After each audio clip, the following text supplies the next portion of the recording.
నటుడు పోసాని కృష్ణమురళికి బెయిల్ మంజూరైంది. చంద్రబాబుపై అసభ్యకర వ్యాఖ్యల నేపథ్యంలో రాష్ట్రంలోని వివిధ పోలీస్ స్టేషన్లలో అతనిపై కేసు నమోదైంది. ఇదే క్రమంలో సిఐడి కూడా ఆయనపై కేసు నమోదు చేసింది. ఈ కేసులో పోసానికి బెయిల్ మంజూరు చేసింది గుంటూరు కోర్టు.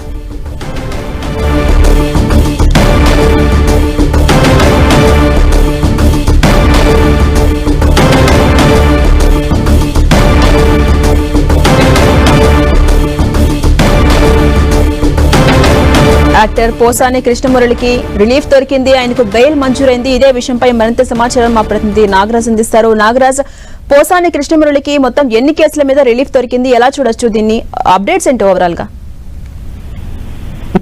ఈ రోజు పోసా కృష్ణమురళికి సిఐడి సంబంధించినటువంటి కేసు విషయంలో కూడా ఈ రోజు కొంతవరకు లభించింది. ఆయనకి ఇందాక బెయిల్ లభించింది గుంటూరు కోర్టులో కూడా. ఆయన ప్రస్తుతానికి గుంటూరు జిల్లా జైల్లో కూడా ఉన్నటువంటి పరిస్థితి ఉంది.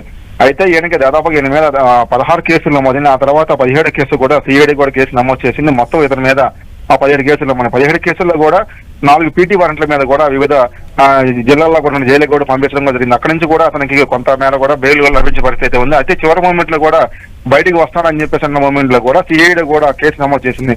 హైదరాబాద్ లో ప్రెస్ మీట్ పెట్టిన తర్వాత కూడా అక్కడ ఉన్నటువంటి అంటే ఏదైతే ఉందో ప్రధానమంత్రి మోడీ గాని, ఆ తర్వాత అతను కాలు పట్టినట్టుగా పెట్టిన మార్చింగ్ ఫోటోలు ఏమైతే ఉన్నాయో ఆ ఫోటోలకు సంబంధించినటువంటి వ్యవహారంలో కూడా సిఐడి కూడా కేసు నమోదు చేసింది. ఈ కేసు మీద కూడా ఒకరోజు అతన్ని కూడా ఆ కోర్టు నుంచి అనుమతి తీసుకుని కూడా అతను విచారించింది. విచారణలో కూడా అనేక విషయాలు కూడా వెలుగులోకి వచ్చాయి. అయితే అసలు దీన్ని ఎవరు చేశారు, ఎందుకు చేయాల్సి వచ్చిందని చెప్పేసి దాని మీద కూడా కొంత విచారణ సాగింది. అయితే సిఐడి అధికారులు చెప్తున్న పరిస్థితి మాత్రం మాకు సహకరించాలని చెప్పేసి ఒక పక్కన చెప్తూనే ఉన్నారు. మరోవైపు దీనికి సంబంధించినటువంటి ప్రలోభాలకు ఎటువంటి లొంగారా, లేదనుకుంటే మీకు రాజకీయంగా అనుదానాలు ఇస్తామని చెప్పి ఎవరైనా ప్రలోభ పెట్టారని మీద కూడా ప్రధానంగా విచారణ కొనసాగింది. అయితే మరొకసారి కూడా విచారిస్తామని చెప్పేసి కూడా సిఐడి అధికారులు చెప్పారు. అయితే ఈ రోజు అయితే కొంత ఓటు లభించి చెప్పుకోవచ్చు. ఈ రోజు జిల్లా జైల్లో ఉన్నటువంటి పోసా కృష్ణమురళికి కూడా కోర్టు కూడా ఈ రోజు బెయిల్ మంజూరు చేసింది. అక్కడైతే ఆయన ఈ రోజు సాయంత్రం 6 నుంచి 6 గంటల తర్వాత కూడా విడుదల అవకాశం ఉంది. Jhansi, right, thank you Nagaraj.